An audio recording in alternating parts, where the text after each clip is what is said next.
Hello everyone, my name is Yingzhu. Today I'm delighted to be here to talk to you about a novel attack surface, Java Authentication and Authorization Service, JAAS.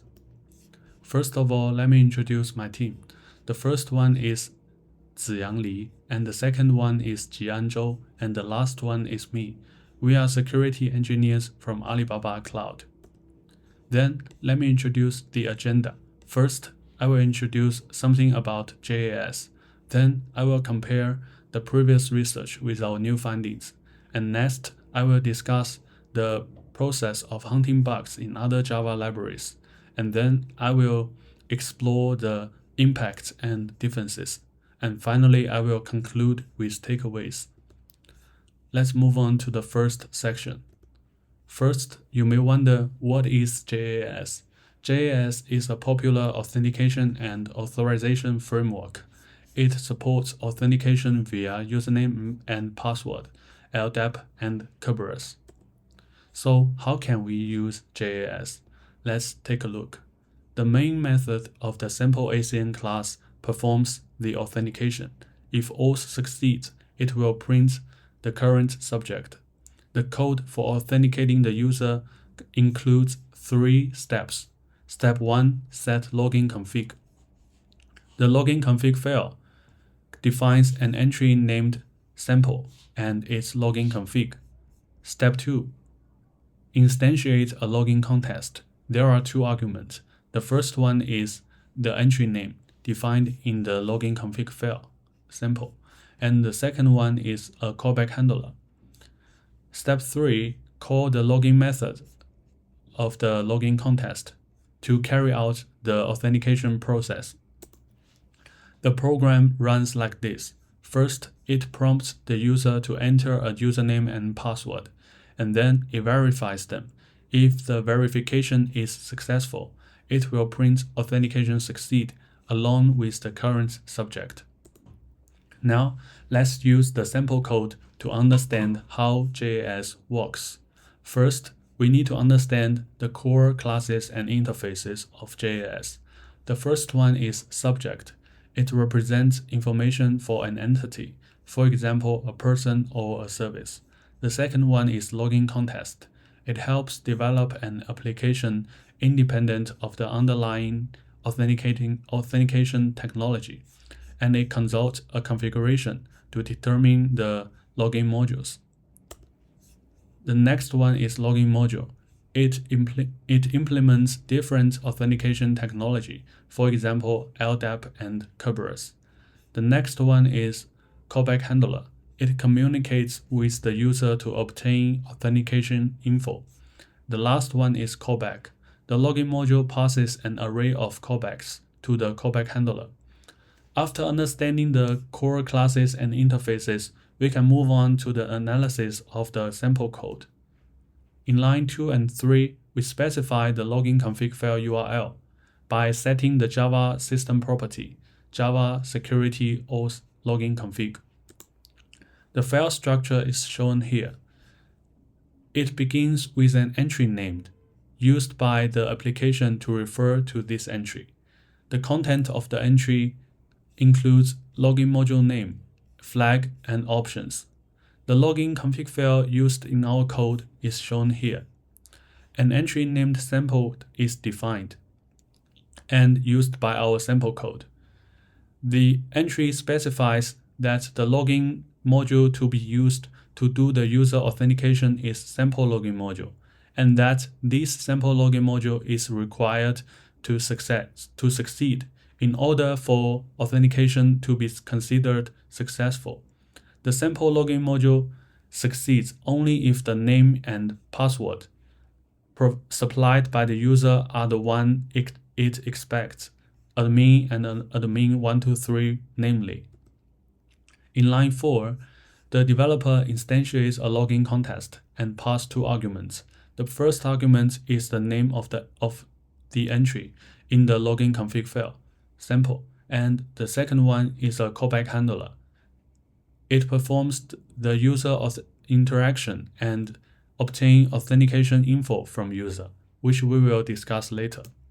Specifically, The instantiation process of login context goes like this. First, the sample code sets login config URL, and then it passes the entry name and callback handler to the login context, and then the login context gets login config URL. And finally, the login context finds login config specified by entry named sample. In short, we can say the sample code configure the login context. Once we have a login context, we can call its login method to carry out the authentication process. So let's move on to the login method. First, the login context instantiates a new empty subject, which represents the user or service being authenticated. The login context constructs the login module configured in the login config file, namely sample login module. Then the login context calls the initialize method of sample login module. The login context initializes login module with empty subject, callback handler, and options, which are defined in the login config file. Then the login context calls the login method of sample login module to carry out the authentication process.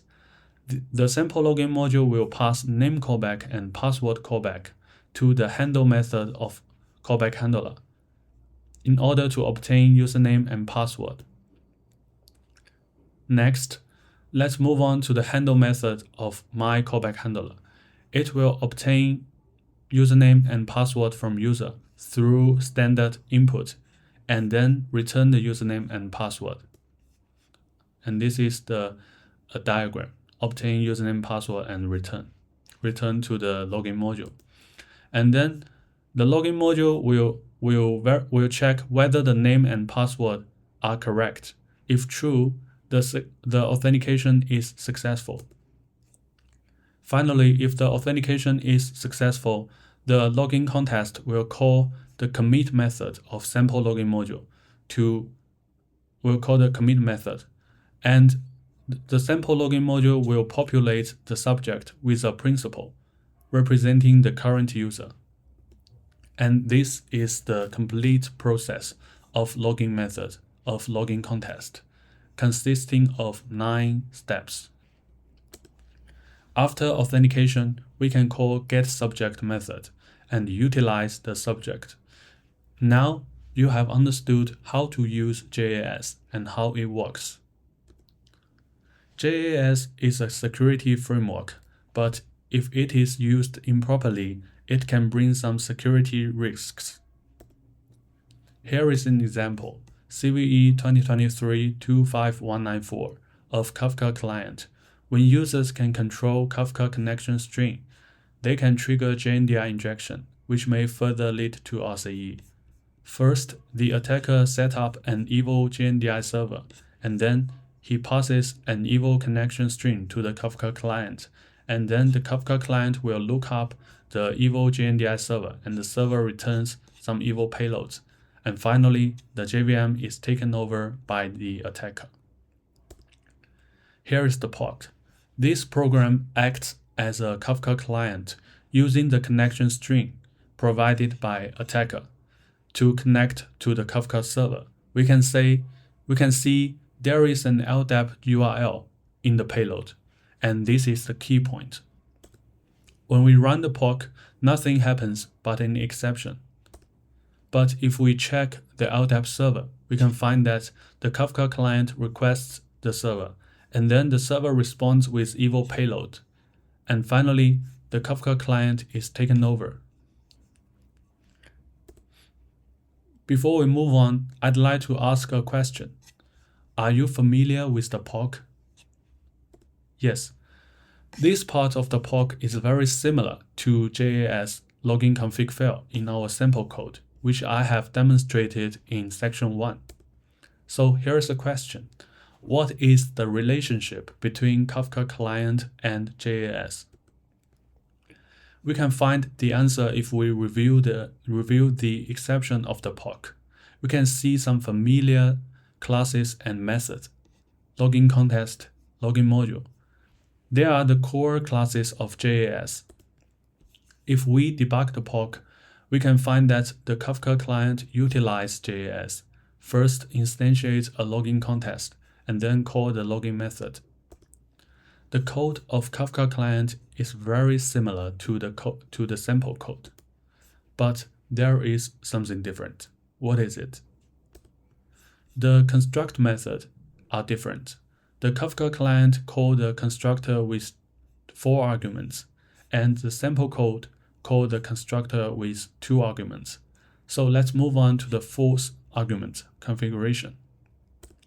I will omit the analysis process and just give the final result. These slides show how Kafka client instantiates the login context. First, the Kafka client passes the login config string, and then it instantiates a new configuration object, and then it passes the entry name, callback handler, and the configuration object to the login context. In short, we can say the Kafka client configure the login context. So the only difference between Kafka client and sample code lies in the way of configuring the login context. Then let's move on to the login method. We are very familiar with step 3 to 6. So let's move on to the login method of the JNDI login module. The login method calls the attempt authentication method, and then the lookup method of initial context is called.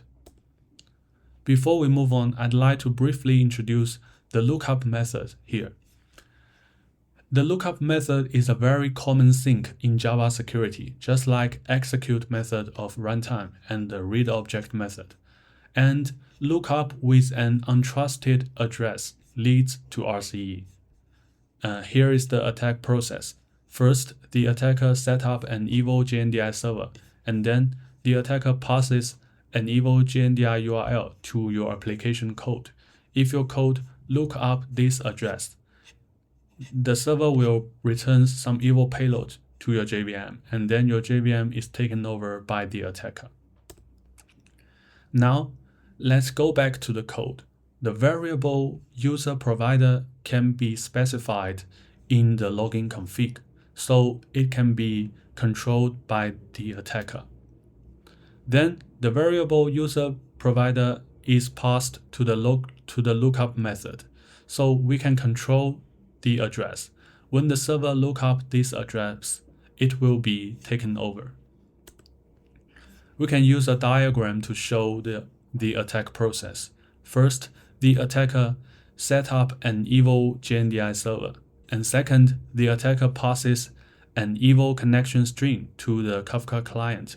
Third, the Kafka client passes the connection string and constructs the evil JNDI, the evil login config, passes it to login context, and calls the login method of login context. Then the login context utilizes JNDI login module to do the user authentication. Finally, the JNDI login module looks up the evil JNDI server, and the attacker achieves RCE. The key point is the controllable login config. Kafka client allows user to control the login config, so the user can use an evil login config to achieve RCE. So what about the sample code? What will happen if we edit the sample.js config file and change the sample login module to JNDI login module? The answer is very obvious. We achieve RCE again. We can use a diagram to show the attack process. This attack process is very similar to that of the CVE, so I put them in the same diagram. The red parts represent the differences, and while the black parts are completely the same. By comparing, we can find that both Kafka client and the sample code allows us to control the login config. Then we can use an evil login config to achieve RCE. So we can draw an important conclusion, that is, controllable login config can lead to RCE. Now that we understand the principle of the vulnerability, let's explore the patch of it. In version 3.4.0, the vendor provided a blacklist, and the default blacklist includes JNDI login module. In other words, the JNDI login module is disabled by default. We can use a diagram to show how the patch works. After the attacker passes the evil connection string to Kafka client, the Kafka client will check the login config. If the login config contains an evil login module, namely JNDI login module, it will be rejected. So can we bypass? After analyzing the principle and the patch, we got an idea to bypass.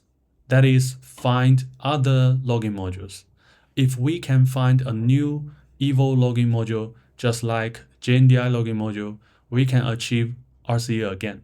So what are the restrictions on the login modules that we are looking for? Here's the restrictions. First, it should implement login module interface, and then it should exist in popular Java libs. And finally, it should be able to trigger RCE, arbitrary file write or arbitrary file read, or etc. Thanks to the idea, we found some interesting login modules. The first one is proxy login module, provided by JBoss. As its name suggests, it will delegate an agent to perform the authentication. Specifically, the initialize method of proxy login module constructs an agent specified by module name and initialize it. Then the login method will delegate the user to perform the authentication. Perhaps you've already guessed what I'm going to say. Yes, we can use the proxy login module to bypass the blacklist. Here is the POC. We use proxy login module and assign JNDI login module to the module name. When we run the POC, we can see that the login method of JNDI login module is called. If we check the evil JNDI server, we can find that we have bypassed the blacklist and achieve RCE again. These diagrams show how we bypass the blacklist. The proxy login module delegates JNDI login module to perform the authentication, so we can bypass the blacklist, trigger JNDI injection, and achieve RCE. Other interesting login modules is provided by WebSphere. Due to time constraints, I will only share the POC. Imagine there is a web service deployed on WebSphere that allows user to control the Kafka connection string. We can follow these 4 steps to achieve RCE. Step 1, 2, 3, and 4. And finally, we will get a web shell. In addition, there's an interesting login module named LDAP login module. It is built into the JDK. Its login method calls the attempt authentication method.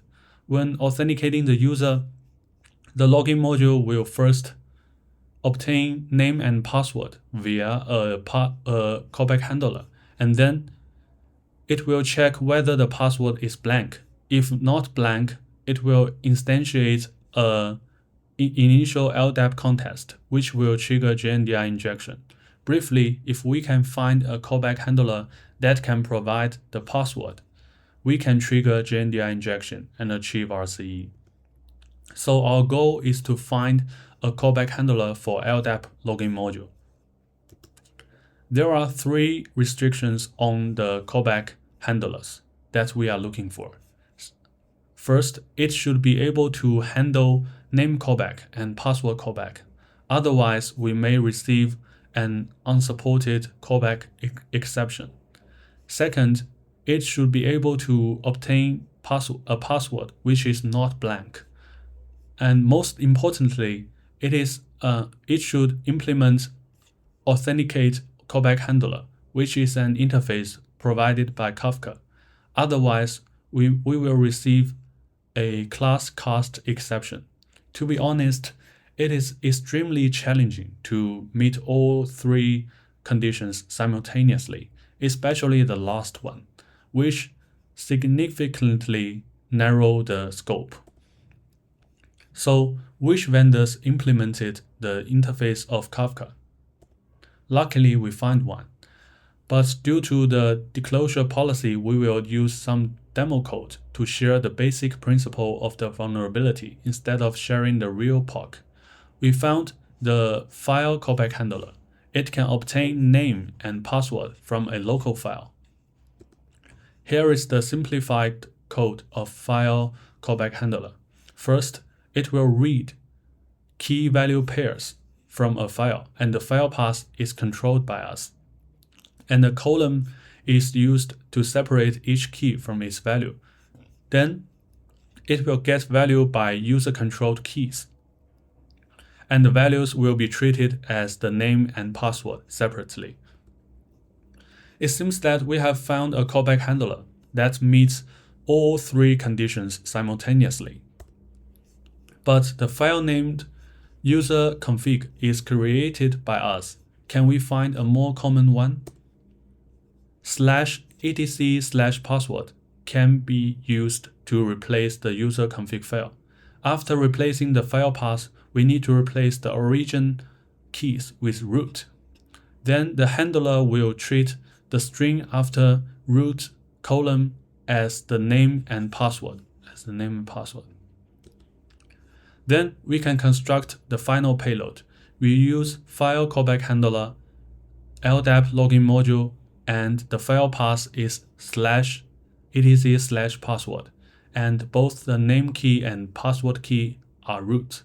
Finally, we achieve RCE again. This is the attack process. We use LDAP login module and file callback handler, which can obtain username and password.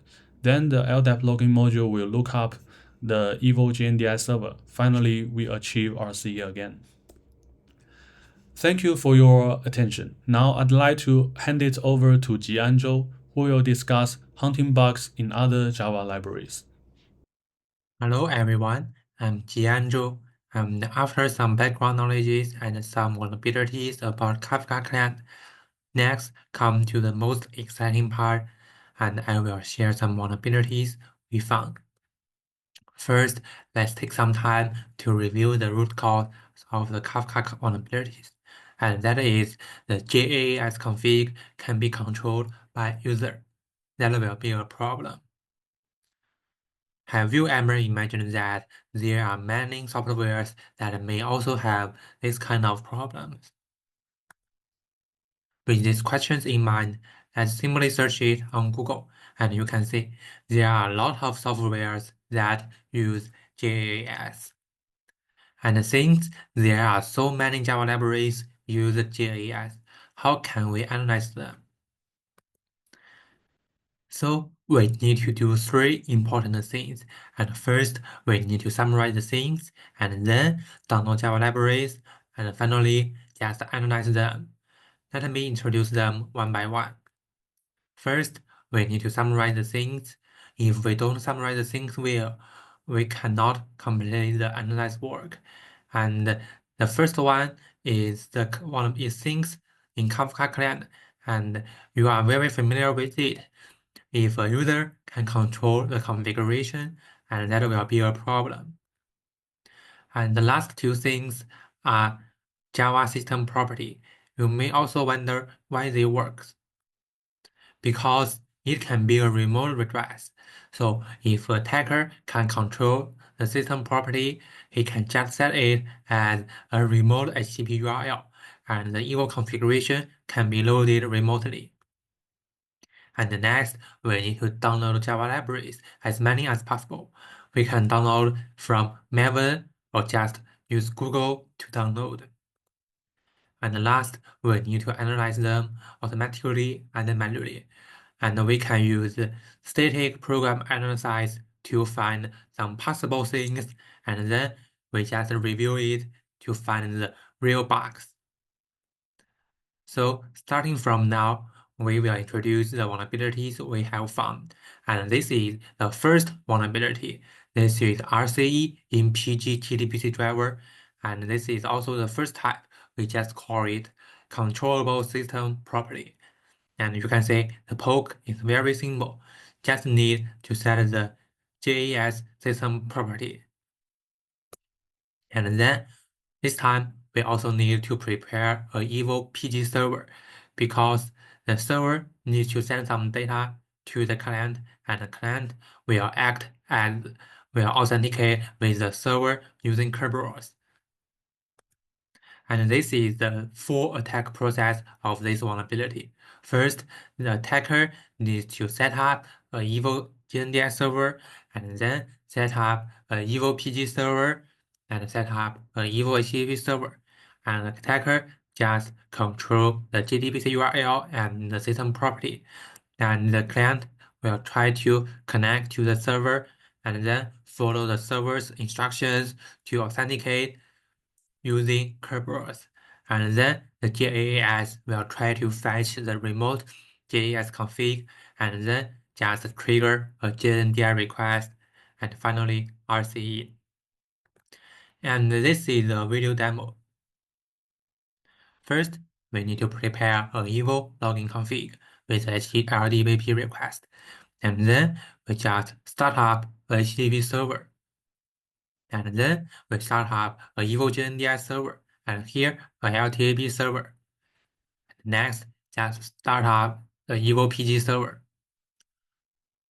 Nice. And then we just run the code. And you can see a request of the login config, and then a request, JNDI request, and finally, you can see the command execute here. And this time, we just execute cat etc password.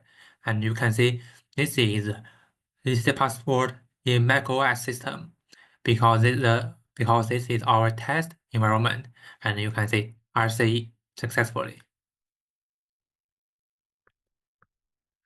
And there are also other JDBC drivers have this kind of problem, like MySQL JDBC driver and Microsoft SQL Server, and their poke are very similar to PG JDBC driver.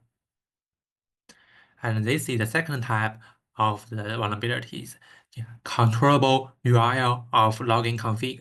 And this is the poke of Impala JDBC driver. And Impala is a very famous database in big data area.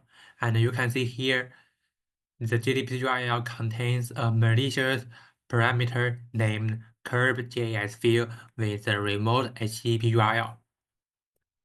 And this is the poke show, and you can see we just provided a HTTP server and a JNDI server, and also prepare a evil Impala config, and then just run the code, and you can see RCE here. And this time we just execute the calculator command, and you can see the calculator here.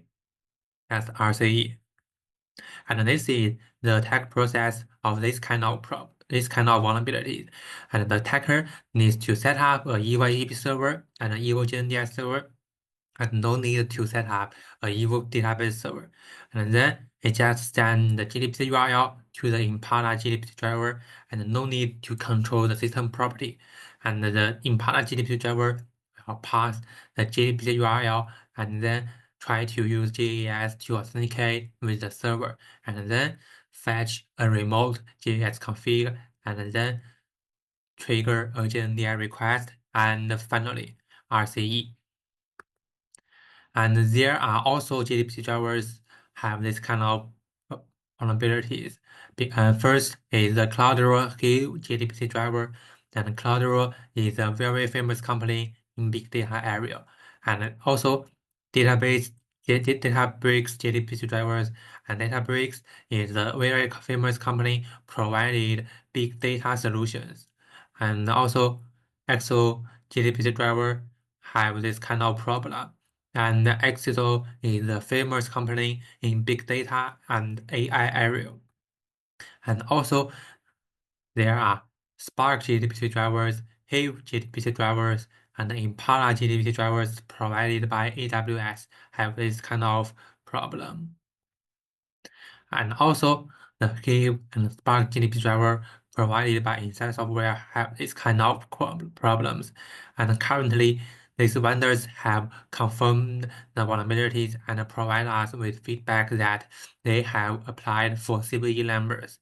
For example, the CVE number of CloudRoll Hive JDBC driver is CVE 2024 54660, and in a few days, you will be able to see the CVE numbers of the vulnerabilities online. And there are also some vulnerabilities due to the disclosure policies. We cannot disclose them this time. And we plan to write a complete vulnerability list in our blog for your viewing. And this is the third type, controllable login config. And but due to some legal reasons and disclosure policy, we cannot publicly share it here. So we use some demo code to share the basic principle of this vulnerability instead of sharing the real poke. And this is the code implement of the JDBC driver, and you can see it lets users to set the key type parameter, and it directly use the splicing method without any restrictions, and we can just inject some evil content here.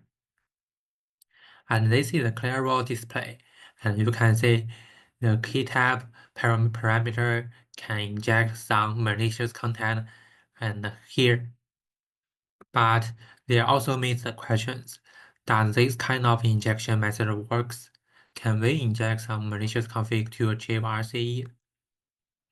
And this is the definition of JAS config from JDK official website. And you can see each entry of JAS config supports multi-login modules. And that means we can inject with a new login module here. And you can see this is the full process of the resolving this kind of JS config. First, it needs the flag of first login module is required.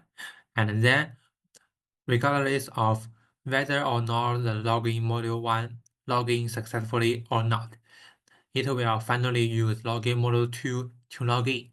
And that means our injection method works. And then here is we just set key type parameter to our evil JNDI login module, and then we'll RCE. And this is the poke, and you can see the core part is the curve key type parameter, and it is very long because it contains the full evil JAS config.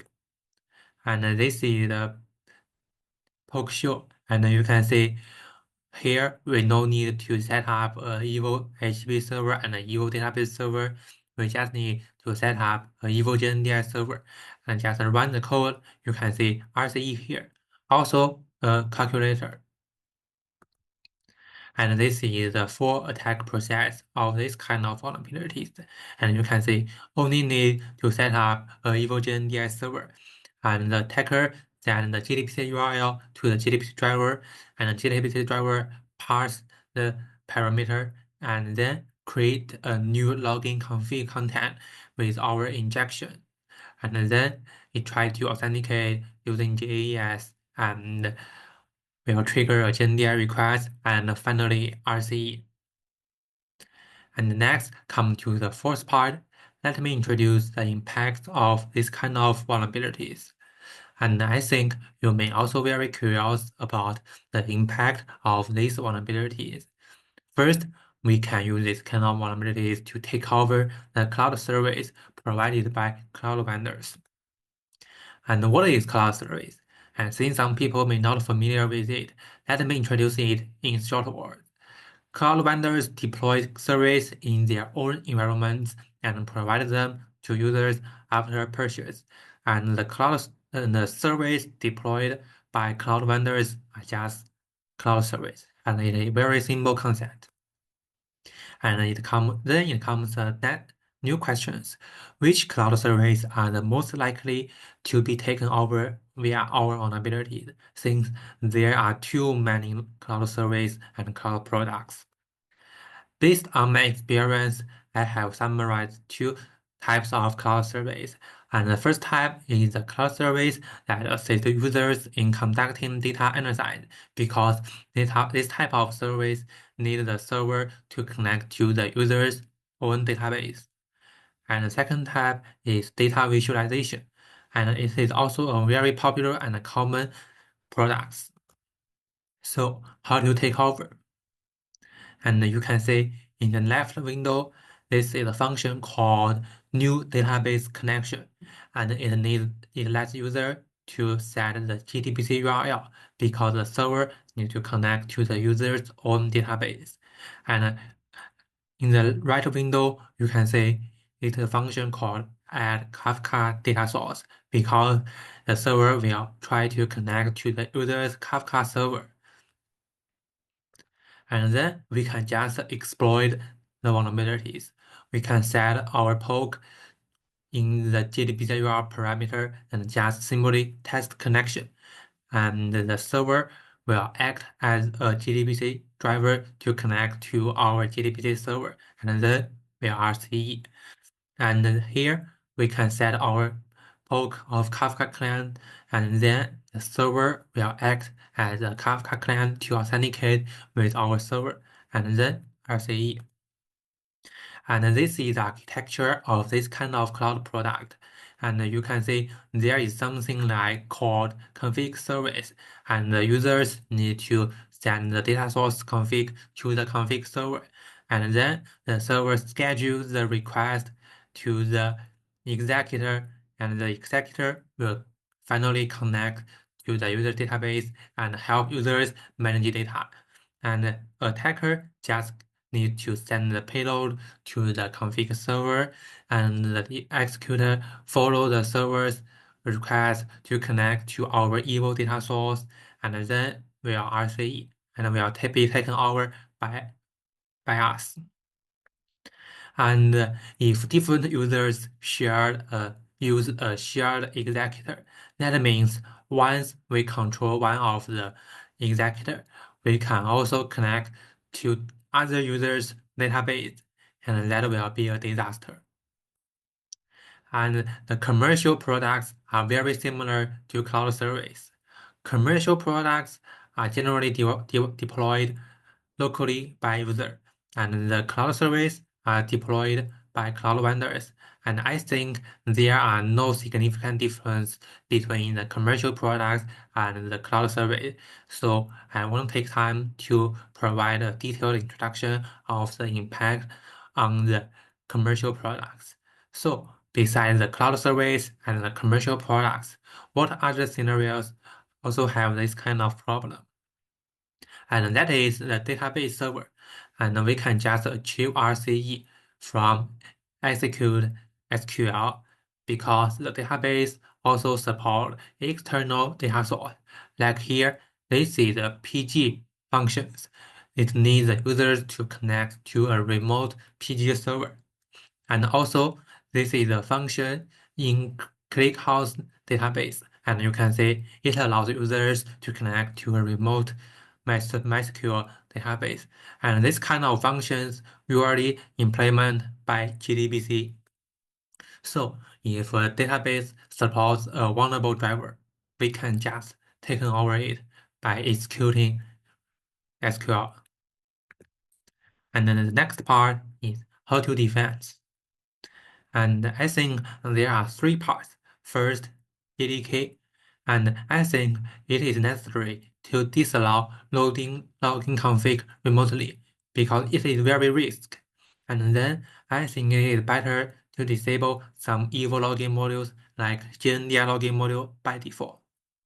And then just Java libraries providers like Kafka client and JDBC driver, I think it is better to use whitelist instead of blacklist, because blacklists are very easy to bypass.